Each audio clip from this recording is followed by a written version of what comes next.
It's Eric Erickson here across the United States of America, live with you. These extraordinary events today that have happened in Pennsylvania, the president of the United States, and attempted assassination.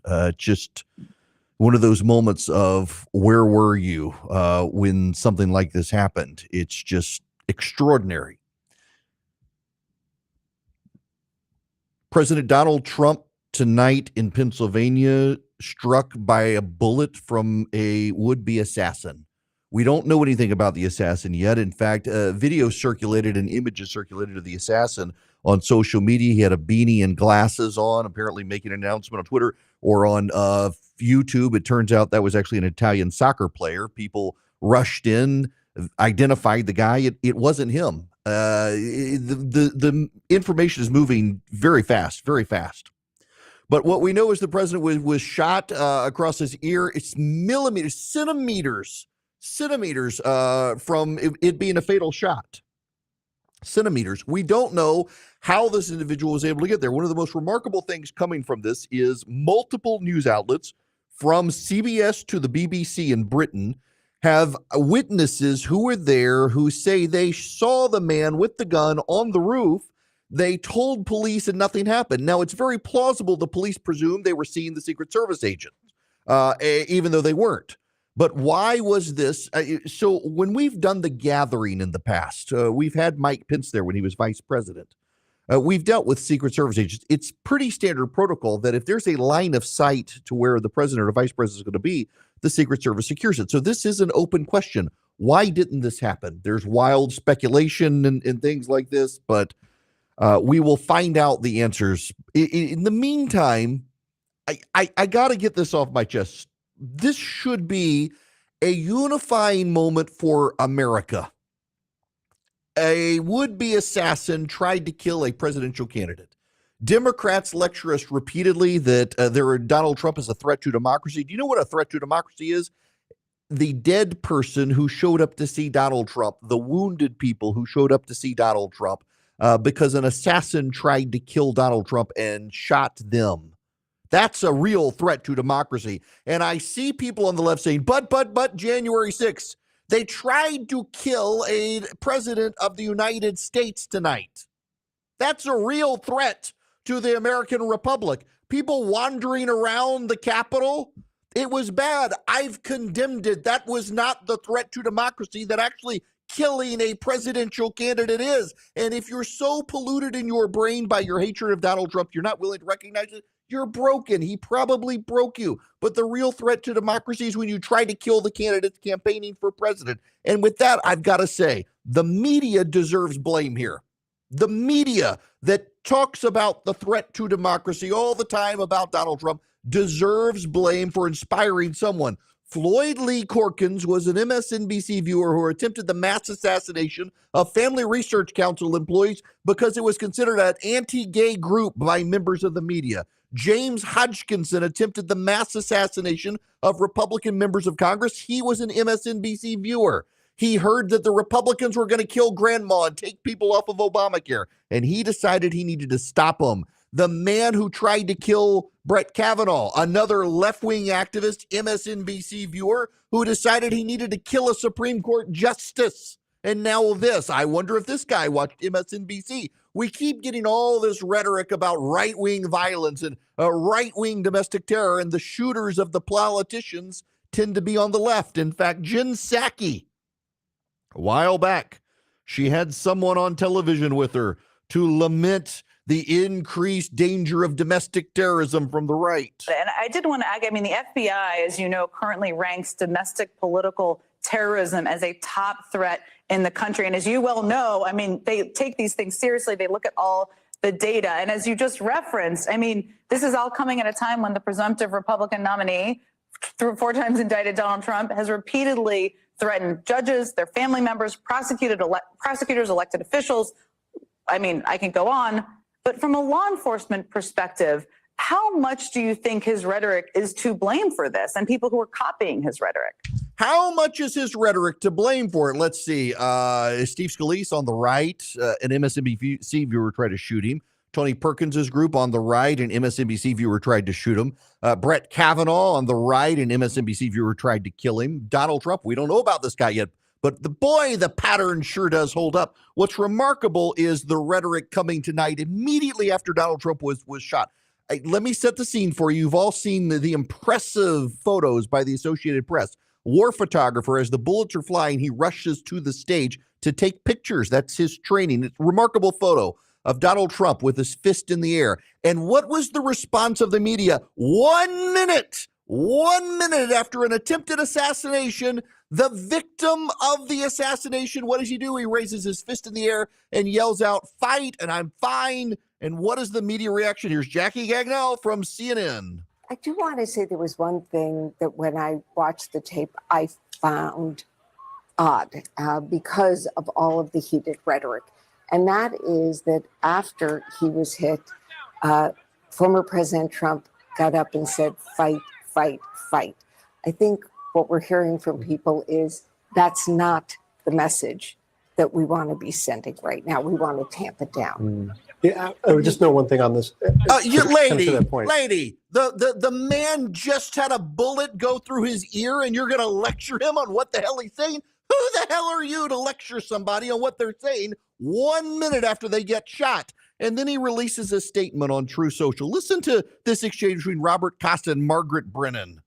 And he closes with "God bless America." And we saw him raise his hand in the air defiantly, blood on his face as he left the stage. He is recovering from these injuries now. This was a traumatic event, no doubt, for him. But I did notice there was no call for lowering the temperature, condemning all political violence, and really trying to signal to his supporters as well not to retaliate or to have any kind of escalation here. Okay. Where the hell are the riots in the street, Margaret Brennan? Because, after George Floyd, they burned down half of America. I don't see, hang on, let me look out my window. I don't see people trying to burn down middle America. Trump supporters, that's what happened on the left. The BLM riots, you got Antifa out there. You don't see violence coming from the right tonight like you have from the left. And you're like, if only he had said in his statement, the victim of an would-be assassin's bullet. If only he had said we should all calm down. Maybe you people should. Let's review the rhetoric for you. You want to know where assassination porn comes from? MSNBC and members of the media who have for a very long time now been trying to convince someone to shoot Donald Trump. Here's the evidence. Exhibit 1, Michael Beschloss on MSNBC. Yeah, and we all know, all four of us know that term servant leadership. The president is supposed to be a servant leader, serving us. You hear about Trump saying he's going to be a dictator for a day, which is not going to be for a day if it happens. Could be for the rest of our lifetimes and our children's and more. That's one. After the Biden administration announced EV standards for vehicles, the auto industry said it would cause a lot of job losses. Trump referred to it as a bloodbath of job losses, a bloodbath for the auto industry. This is Jen Psaki talking about it. Trust me, I could go on and on and on. We all know by now that Trump's allusions to political violence are not merely rhetorical. Pause. Note the full context language she's got in this. That's part of the big problem here. And he knows that too. So no, we did not miss the full context. This was not some meandering off-message comment. This is his message. As the Biden campaign put it, this is who Donald Trump is. See that? You got the Biden administration feeding the talking points to MSNBC, amplifying Trump's rhetoric, claiming he's a threat to democracy. They're all in on this together. Here's Rachel Maddow on MSNBC. And now with the Republican appointees on the courts doing what they have done at the highest court in the land, I really think we need to get clear about the fact that the project of the Republican Party is to install a strongman form of government in the United States and get rid of democracy. And that is the project of electing Donald Trump. The project of electing Donald Trump is to get rid of democracy. You can almost hear her say, I wish someone would shoot the guy. She doesn't. She doesn't say that. I'm not saying she does. Michael Beschloss, Jen Psaki, Rachel Maddow. Oh, wait. And then there's Nicole Wallace as well. Listen to this one. I've seen that toast a bunch of times. but it landed very differently this year because depending on what happens in November, 7 months from right now, this time next year, I might not be sitting here. There might not be a White House Correspondents' Dinner or a free press. While our democracy doesn't exactly fall apart immediately without it, the real threat looms larger. A candidate with outward disdain, not just for a free press, but for all of our freedoms and for the rule of law itself. And notice that MSNBC billing it American autocracy, but not just them. Also, John Tester running for re-election in Montana. Listen to John Tester on MSNBC. And I don't think even in states where Donald Trump won big, that it does you any good running away from Donald Trump. I think you need to go back and punch him in the face. I mean, the truth is this guy is bad for this country. We're bad for this country. One more from Michael Beschloss. That's what's at issue. But what I'm saying is if we allow Donald Trump to succeed in fuzzing these issues up and making it seem as if nothing important is at stake, then people whom you and I know love their rights, love democracy, love American history, most of it, will not act to say that. They'll just say there's no difference between Trump and Biden. So all I'm saying is you and I know, are totally agreed that, you know, from now until the election in November, we've all got to say the only issue is democracy versus dictatorship. Don't let them take it away. Don't let them take it away by voting for Donald Trump. This is wishy casting for someone to do something for Donald Trump. This is the rhetoric of the news outlets that are tonight upset that a minute after Donald Trump had a bullet graze him, he wasn't telling people to calm down. A minute after Donald Trump was nearly killed by an assassin, a bullet centimeters from killing Donald Trump. They're upset by Donald Trump's response. I'm upset by the media's response for 8 years in this threat to democracy rhetoric, this rhetoric that Donald Trump wants to be a dictator for life, that Donald Trump would be an autocrat. For God's sakes, MSNBC did an entire series labeled American Autocracy, what it would look like if Donald Trump got back in power. We can't let him. And the president of the United States a week ago told donors it was time to put Donald Trump in the bullseye. You want to talk about rhetoric? Why the hell aren't you people, Margaret Brennan, lecturing the Democrats? Why do you always lecture the Republicans?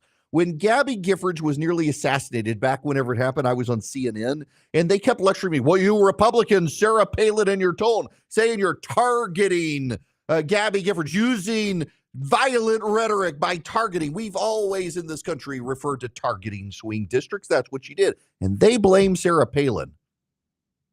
When the would-be assassin tried to kill Brett Kavanaugh, where were the media lecturing Chuck Schumer on his tone about the Supreme Court? Nowhere. Where was the media? In fact, Mary Catherine Ham was on CNN when James Hodgkinson attempted the mass assassination of Republicans. When it turned out he was an MSNBC viewer, loved Rachel Maddow, and supported Bernie Sanders, that story went away immediately, dropped from the headlines because the media is in on this. You people in the media have the audacity to lecture Republicans about turning down the rhetoric. You're the ones who lit the fire under the rhetoric. You're the ones who say Donald Trump's a threat to democracy. You're the ones who say somebody's got to do something. You're the ones who say if Donald Trump gets elected, democracy is over. You're the ones who do this. How the hell is it our fault? Donald Trump gets nearly killed tonight, and you people are like, Donald Trump needs to turn the rhetoric down now, doesn't he? Maybe you people do. It's absurd and offensive. For a year, I have been warning this would happen. Someone from the left would attempt to kill Donald Trump. For a year, I've been warning about this. I've covered it on my radio show. Every month I've covered it. Every month I pointed out James Hodgkinson was an MSNBC viewer. Floyd Lee Corkins was an MSNBC viewer. The Brett Kavanaugh shooter or would-be assassin was an MSNBC viewer. MSNBC keeps trotting out this rhetoric about Trump. He's going to be a dictator. He's going to be an autocrat. He's going to kill democracy. He's a threat to democracy. The president says the same thing. I told you something like this was going to happen. I've been saying for a while this was going to happen. It was obvious from the rhetoric. These are the people who say words mean things, words matter, and yet they never want to be held accountable for their own words. And now you had Donald Trump come within centimeters of having a bullet through his head. And you know what they're saying tonight? Well, Donald Trump needs to turn down the rhetoric now, doesn't he? Screw you people. That's offensive. Your first reaction, and don't tell me it wasn't your first reaction, because Jackie Gagnell on CNN a minute after Donald Trump is taken off stages. I can't believe he said, fight, fight, fight, instead of, please, everyone, turn down the rhetoric. I realize I've got a hole through my ear and I'm bleeding everywhere, but turn down the rhetoric and love your neighbor and be nice to the Democrats, one of whom might have just shot me. That was her first reaction on CNN. It's amazing to me that this is where we are as a nation, that the media, they're in on this. The media is complicit in this. Yes, you're damn right. You people are the enemies of this republic. If you yourself, your first reaction when Donald Trump stands up, raises his fist in the air, shows people he's okay and says fight, your first reaction is, oh, he's so mean. Why doesn't he tone down the rhetoric? We could get violence in this country if he doesn't turn down the rhetoric. And now you got the people on CBS lecturing, oh, the temperature is so high. And it should be noted, many of Trump's supporters on social media tonight extremely angry. It's not going to reflect all of the verbatims of what we're seeing on social media from some of the Republicans around Trump. But to be clear, this is still a politically charged moment as much as it is a crime investigation and a security moment. Many people already in this country very angry at the other side, not just on a partisan red versus blue level, but we cover it all the time here at CBS News. There's a visceral nature to the emotions that pour out on the campaign trail. And to that point, Bob Costa, I was just texting with Robert O'Brien, the former national security advisor to Donald Trump, who sent out a statement saying we've got to take the political temperature down. He and Mike Lee, the senator, issued this jointly. We've got to take the political temperature down as evidenced by what happened in Pennsylvania today. So two key Republican Trump supporters calling for the rhetoric, the political violence, the threats of it to be lowered. That is in stark contrast to the head of the Trump campaign, one of the top Trump campaign officials you were reading statements from earlier. We are also looking at social media posts from other Republicans. Okay, first of all, yes, we need to lower the rhetoric, but you people start, Margaret Brennan. You people start. You're the ones who run the American autocracy stories about Donald Trump. You're the ones who say he's a threat to democracy. You're the ones who say he's going to be a dictator. You're the ones who say he's going to be an autocrat. You people in the media go first. Y'all go first. And maybe it's not you, Margaret Brennan, but it sure as hell people at your network. Tell Gayle King to settle down. Y'all go tell the people at ABC, calm down The View, shut them up. At CNN, MSNBC, yes, the rhetoric needs to tone down. The problem is, you think that Mike Lee and Robert O'Brien are talking to Republicans. No, they're talking to you people. They're talking to the president of the United States, who on July 8th said you need to put the bullseye on Donald Trump. That's what they're talking about. Do you have no clue that you guys are to blame? You guys incentivize this crazy rhetoric. You got crazy people who will do things, and we saw it time and again, and they were all MSNBC viewers. They're all on the left. Are there crazy people on the right? You're damn right they are. I've had them show up at my house. I know what I'm talking about. I've had right-wing nuts show up at my house. I've had right-wing nuts threaten my kids. I've had right-wing nuts come after my family. I know it exists on the right. The problem is y'all never seem to think it exists on the left, and yet the pattern is remarkable of would-be political assassins in this country. I do not have to know anything about the shooter to know he attempted to shoot the Republicans' nominee for president of the United States. Days after Joe Biden, it was leaked, told people to put a Donald Trump in the bullseye. This guy tried to put Donald Trump in the bullseye and thankfully failed. Where's the accountability for the Democrats? And I can tell you, they're going to do Republicans pounce. They're going to say, oh, Republicans are trying to capitalize on this. Republicans, it's so predictable. They'll say Republicans are trying to capitalize. They'll say Republicans need to turn down the rhetoric. Republicans need to be accountable. There will be not one damn word about the Democrats and the rhetoric from MSNBC. Oliver Darcy at CNN will not chronicle all the times MSNBC hysterically said if Donald Trump gets elected and nobody does anything, he's going to be a dictator and autocrat. There will never be accountability for the left. There will never be accountability for the media. And tonight, the chickens came home to roost for them and their rhetoric. Someone nearly put a bullet in Donald Trump's head, and that person, I guarantee you, was not from the right. And yet all we get from the media is, oh, it's the right. The right is violent. The right is domestic terrorism. I will say this, switching subjects. this does hurt the Democrats if there's a political angle here, because now it pushes further aside the conversations about Joe Biden having to step aside. It makes Joe Biden look leaderly. He reached out to Donald Trump. They had a conversation on the phone. He reached out to the mayor in the Pennsylvania. He reached out to the governor in Pennsylvania. He reached out to Donald Trump's doctors. He reached out to the Secret Service. He's going to be involved in the investigation and rally the Justice Department. And this pushes further and further back the conversations about what to do with him. And I will tell you, there are a group of independent voters out there who hate both Trump and Biden. But they're going to look again at Donald Trump and say, man, they really do hate this man so much. I might have to stand with him to stand with democracy, because in a field in Pennsylvania tonight, democracy came under attack in the form of a would-be assassin trying to kill the Republican presidential candidate. And you know, the Democrats, they've been telling us we need to stand up for democracy. To do that, you might just have to vote for Donald Trump.